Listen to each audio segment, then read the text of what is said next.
बसंत ऋतु के आगमन के साथ ही लोहड़ी की मस्ती में हर कोई रंग जाता है। लोहड़ी एक पंजाबी लोक महोत्सव है, जिसकी तैयारियां कई दिन पहले से ही शुरू कर दी जाती हैं। इस त्योहार को सर्दियों के जाने और बसंत के आगमन के संकेत के रूप में देखा जाता है। दरअसल यह पर्व रबी की फसल की बुनाई और कटाई से भी जुड़ा हुआ है। किसान इस दिन रबी की फसल जैसे मक्का, तिल, गेहूं, सरसों, चना आदि को अग्नि को समर्पित करते हैं और भगवान का आभार प्रकट करते हैं। इसके बाद लोग अलाव के चारों ओर घेरा बनाकर गीत गाते और खुशी से झूमते नाचते नजर आते हैं। अग्नि को शीश झुकाते हैं और कहते हैं, आदर आए दलिदर जाए, अर्थात गरीबी दूर हो और घर में खुशियां और सुख समृद्धि की आए। वैसे तो लोहड़ी के साथ अनेक कथाएं जुड़ी हुई हैं, लेकिन दुल्ला भट्टी की कथा का खास महत्व है। कहते हैं, दुल्ला नाम का एक शख्स गरीबों का मददगार हुआ करता था। कहा जाता है कि पंजाब में संदलबार में लड़कियों को गुलामी के लिए अमीरों को बेचा जाता था। जब दुल्ले को इस बारे में पता चला, तो उसने एक योजना के तहत लड़कियों को आज़ाद करवाया व उनकी शादी भी करवाई।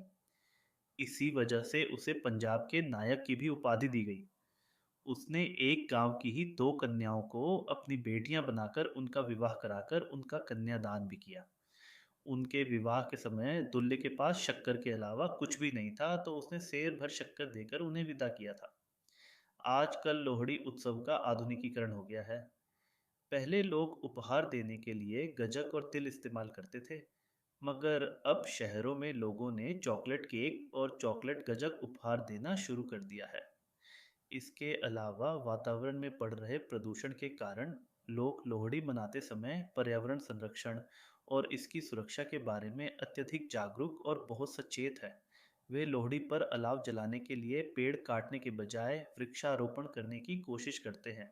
घर के बाहर एक खुले स्थान पर बहुत सारी लकड़ियों और उपलों से एक बहुत बड़ा ढेर बनाया जाता है, जिसमें अग्नि प्रज्वलित करके तिल, गुड़, मक्के के दाने और मूंगफली को अग्नि को भेंट किया जाता है। इसके अलावा अग्नि के चारों ओर परिक्रमा करके ईश्वर से सुख समृद्धि की कामना की जाती है। इसके बाद सभी लोग एक दूसरे को लोहड़ी की शुभकामनाएं देते हैं और प्रसाद के रूप में मूंगफली, रेवड़ी, गजक और मक्के के दानों का आनंद उठाते हैं। इस दिन पंजाब में अधिकतर घरों में गन्ने के रस की खीर, सरसों का साग व मक्के की रोटी बनाना शगुन के तौर पर अच्छा समझा जाता है। पंजाबियों के अलावा बाकी समुदायों के लोग भी पवित्र अग्नि में दूध और पानी समर्पित करके भगवान सूर्य का नमस्कार करते हैं और उनका आशीर्वाद लेते हैं। त्योहार के कुछ दिन पहले से ही लकड़ियां इकट्ठी करनी शुरू कर दी जाती हैं, जिन्हें नगर के बीचों बीच किसी खुले स्थान पर रखा जाता है। लोहड़ी की रात सभी लोग अलाव के आसपास बैठते हैं और पारंपरिक गीत गाते हैं। इसके अलावा नवविवाहित जोड़े अग्नि के इर्द गिर्द चक्कर काटते हैं और अग्नि देवता को प्रणाम करके उनका आशीर्वाद लेते हैं। लोहड़ी की शाम पूरा परिवार इस उत्सव में शामिल होता है। उसके बाद रिश्तेदारों को बधाई देने का सिलसिला भी चलता है। हालांकि अब बधाई के साथ अब तिल के लड्डू, मिठाई, सूखे मेवे आदि देने का रिवाज भी चल पड़ा है। फिर भी रेवड़ी और मूंगफली का विशेष महत्व बना हुआ है। इसीलिए कई किलो रेवड़ी और मूंगफली पहले से ही खरीद कर रख दी जाती है। साथ ही बड़े बुजुर्गों के चरण छूकर सभी लोग बधाई के गीत गाते हुए खुशी के इस जश्न में शामिल होते हैं।